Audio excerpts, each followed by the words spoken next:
السلام علیکم ورحمۃ اللہ وبرکاتہ۔ اعوذ باللہ من الشیطان الرجیم، بسم اللہ الرحمن الرحیم۔ یا ایہا الذین آمنوا إذا نكحتم المؤمنات ثم طلقتموهن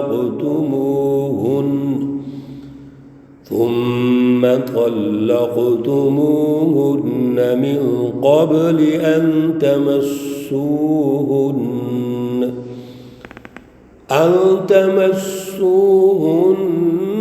فما لكم عليهن من عدة تعتدونها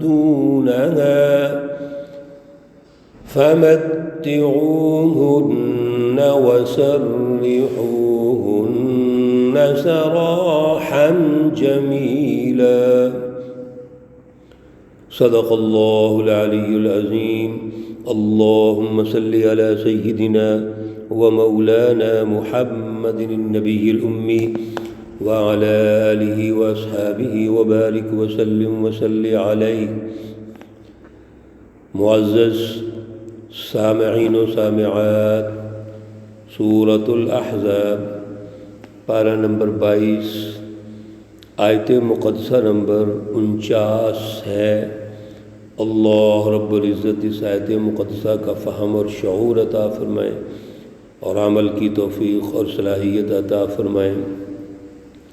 گزشتہ درس میں حضور نبی اکرم صلی اللہ علیہ وسلم کی خصوصیات، آپ کی تشریف آوری کے مقاصد و اہداف اللہ رب العزت نے ارشاد فرمائے، جس کا خلاصہ اگر 2-4 لائنوں میں گزارش کریں تو وہ یہ ہے کہ آپ امت کے لیے راہبر ہیں، رہنما ہیں، گواہ ہیں، اور جب امت اور پھر سچی جماعت بالخصوص وہ رسول اللہ صلی اللہ علیہ وسلم کی رہنمائی کے مطابق چلے گی تو پھر آپ خوشخبریاں سنانے والے ہیں۔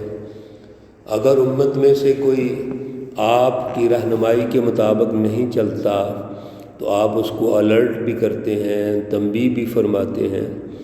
اصل آپ کا جو مشن ہے وہ دعوت ہے، اللہ کے حکم سے اللہ کی طرف بلانا۔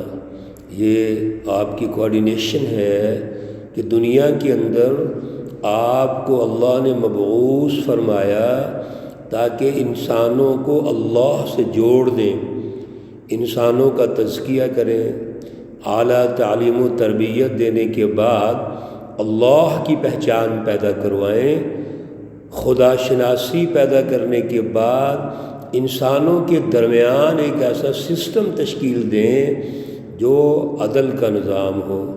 وسراجم منیرہ بھی یہی ہے کہ آپ ایک آفتاب ہے، روشن کرنے والا سورج ہیں، رہنمائی دینے والے ہیں تاکہ ساری انسانیت کو اللہ کے ساتھ جوڑا جائے۔ اور جو آپ کی سچی جماعت ہے، مومنین ہیں، متقین ہیں، ان کے لیے بہت بڑے فضل کی بشارت ہے۔ اور جو کفار، منافقین، مشرکین، مخالفین ہیں، جو حزب الشیاطین ہیں، اور پیچھے جو احزاب، سورۃ الاحزاب جو عنوان ہے، تو یہ اصل میں ان احزاب کی نفی ہے یہاں پر کہ ان احزاب کی بات نہیں سنیں گے، نہ ان کی اطاعت کرنی ہے، نہ ان کی بات سننی ہے۔ کیوں؟ ان کی گفتگو، ان کے مکالمے، مباحثے کے پیچھے انفرادیت ہے، ظلم ہے، اپنے مافیاز کو غالب کرنا ہے۔ اور پھر اگر آپ کو وہ تکلیف پہنچاتے ہیں تو اللہ پر بھروسہ کیجئے۔ کیوں؟ وَكَفَى بِاللَّهِ وَكِيلًا، اللہ رب العزت کی موجودگی میں آپ کو کوئی ضرورت ہی نہیں ہے۔ پیچھے حضور نبی اکرم صلی اللہ علیہ وسلم کے خاندانی اعتبار سے کچھ احکامات اللہ نے ارشاد فرمائے تھے، آپ کے ازواج کے حوالے سے، خاندانوں کی فیملی لائف کے حوالے سے جو اہم ترین احکامات ہیں، اور پھر رسول اللہ صلی اللہ علیہ وسلم اور آپ کی ازواج کو عنوان بنا کر امت کے لیے، آنے والی انسانیت کے لیے بہت بڑی رہنمائی ارشاد فرما دی۔ آج کی آیت مقدسہ نمبر 49 میں بھی کچھ اہم احکامات اللہ نے ارشاد فرمائے ہیں۔ یا ایھا الذین آمنوا، اے ایمان والو، اذا نکحتم المؤمنات، جب تم نکاح ملاؤ مسلمان عورتوں کو، ثم طلقتموہن، پھر تم ان کو چھوڑ دو، طلاق دے دو، من قبل ان تمسوہن، اس سے پہلے کہ تم ان کو ہاتھ لگاؤ، ان کو چھوؤ، فما لکم علیہن، بس نہیں ہے تم کو علیہن ان پر کوئی حق، من عدت کا، یعنی ان پر عدت نہیں ہوگی، تعتدونہا، کہ جس کو کی گنتی وہ پوری کریں، فمتعوہن، پس تم ان کو فائدہ دو، وسرحوہن، اور ان کو رخصت کر دو، سراحا جمیلا، اچھے طریقے سے رخصت کرنا۔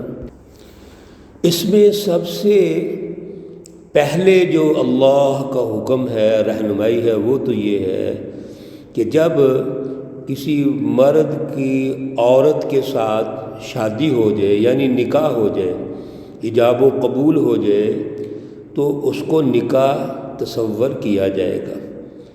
جس وقت عورت اور مرد دونوں ایجاب و قبول کر لیں تو گویا نکاح کے بندھن میں بن جاتے ہیں۔ اب وہ میاں بیوی کا ان کا ایک تصور موجود ہوتا ہے۔ لیکن دوسرے نمبر پر ثم طلقتموہن من قبل ان تمسوہن، اب ہوا ایسے، کوئی وجہ بن گئی تو عورت کو چھونے سے پہلے اس کو طلاق ہو گئی۔ اب ایسی شکل میں عورت کے لیے یہ ہے کہ کوئی عدت نہیں ہے، چنانچہ وہ عورت اگر مرد اس کو طلاق دے دیتا ہے تو وہ عورت اگلے دن شادی کر سکتی ہے، کیونکہ اس پر عدت نہیں ہے کہ وہ عدت گزارے، دن پورے کرے۔ ایسی شکل میں جب مرد نے اس کو چھوا ہی نہیں ہے تو عورت کے لیے طلاق ہو گئی، تو اس پر عدت نہیں ہے۔ دوسرے نمبر پر یہاں پر تمام فقہاء نے یہ لکھا ہے کہ اگر اس کا مہر مقرر ہے تو پھر اس کو نصف مہر دے کر رخصت کیا جائے گا۔ کیوں؟ رخصت کرتے وقت اللہ رب العزت نے یہاں خصوصاً ارشاد فرما دیا، فمتعوہن وسرحوہن سراحا جمیلا، جب آپ نے ان کو رخصت کرنا ہے تو حسن خلق سے رخصت کرنا ہے، اچھے اخلاق کے ساتھ اس کو رخصت کرنا ہے۔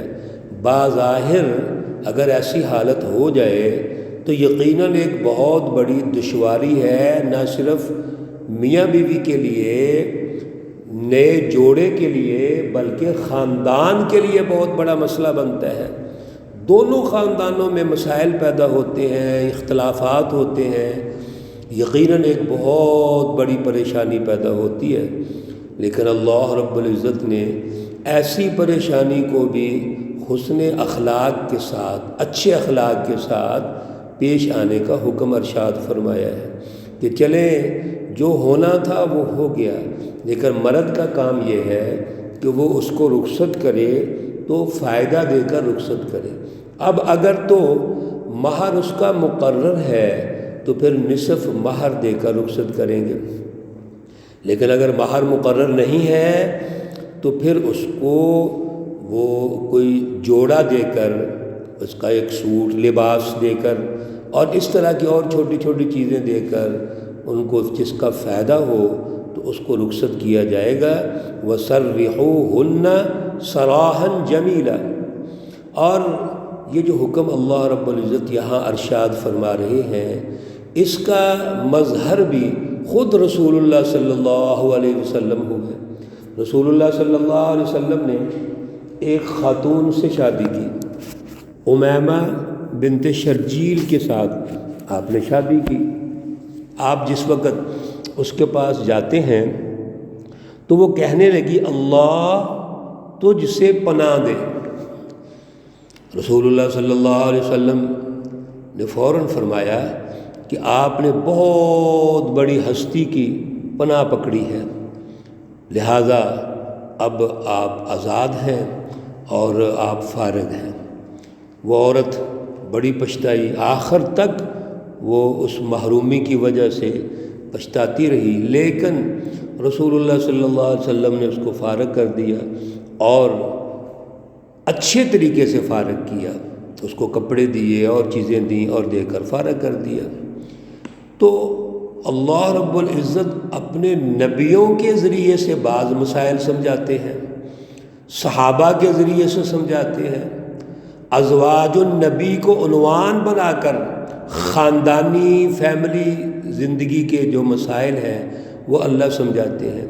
تو رسول اللہ صلی اللہ علیہ وسلم نے بھی اس عورت کو فَمَتِّعُوهُنَّ وَسَرِّحُوهُنَّ سَرَاحًا جَمِيلًا، اچھے طریقے سے رخصت کر دیا۔ یہ رسول اللہ صلی اللہ علیہ وسلم کے ذریعے سے ہمیں آپ ہمارے لیے اسوہ حسنہ ہیں۔ اگر کوئی ایسی آپشنز آ جائیں، مواقع آ جائیں، تو پھر ہمیں کیا کرنا چاہیے؟ جذباتی پن سے نکل کر، شدت سے نکل کر، ہمیں صبر و تحمل کے ساتھ اس طریقے سے اس خاندانی زندگی کو آگے بڑھانا چاہیے جس سے سماج میں، معاشرے میں ایک اچھا مقام پیدا ہو، اچھا رتبہ پیدا ہو۔ اس لیے اگر کوئی ایسا موقع آ جاتا ہے تو ایک تو اس کے لیے عدت نہیں ہے، مہر دیں گے، نصف دے دیں، نہیں ہے تو پھر آپ اس کو اچھے طریقے سے فارغ کر دیں گے اور اچھے اخلاق کے ساتھ، اچھے رویوں کے ساتھ فارغ کریں گے۔ یہ خاندانی مسائل جو آج پیدا ہو رہے ہیں، ہم نے دین کو چھوڑ دیا، دین اسلام سے رہنمائی لینی چھوڑ دی، اس لیے ہم جذباتی ہو جاتے ہیں، انتہا پسندی پہ آ جاتے ہیں۔ اللہ رب العزت نے اسے ہمیں بچنے کی تلقین فرمائی ہے۔ اللہ رب العزت نے خاندانوں میں، معاشرے کے اندر آپس کے جو ہمارے رویے ہیں وہ صبر و تحمل کے ساتھ اور بیلنس کے ساتھ بہتر طریقے سے ان کو ہم نے مینج کرنا ہے۔ ہم نے ترتیب کے ساتھ اپنے ان رویوں کو دوسروں کے ساتھ ڈھالنا ہے تاکہ ہم سے کسی کو تکلیف نہ ہو جائے، اور اگر تکلیف ہو جائے تو اس کو مینجمنٹ کے ساتھ آگے بڑھانا ہے، یعنی ایک نظم پیدا کرنا ہے، ایک دوسرے کا احساس پیدا کرنا ہے۔ اللہ رب العزت ہمیں توفیق عطا فرمائے۔ اللہ رب العزت تمام مرحومین و مرحومات کو جنت الفردوس میں اعلیٰ مقام عطا فرمائے۔ اللہ رب العزت تمام بیماروں کو شفائے کاملہ عاجلہ مستمرہ عطا فرمائے۔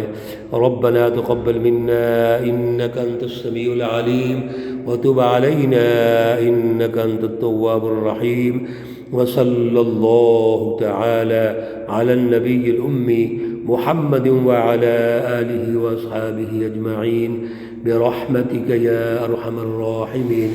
السلام عليكم ورحمة الله وبركاته۔